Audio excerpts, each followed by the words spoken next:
Kainarage khanna kainakhibani. Tadoklaki khanna nandu tadokhibani. Kainarage khanna kainakhibani. Tadoklaki khanna nandu tadokhibani. Adubu karigito nana ay pusela biriba. Kainarage haise yarodana. Nangbuno mata sutaw shabidrohina. Nagnakarikino ay pusela biriba.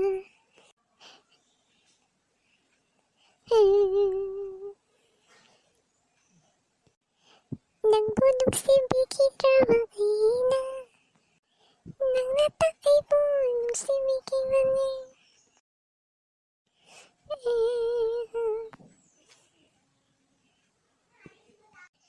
Ibani nagsidagi ka na nagsiko. Nagsida na nagsibasawat si Yamari.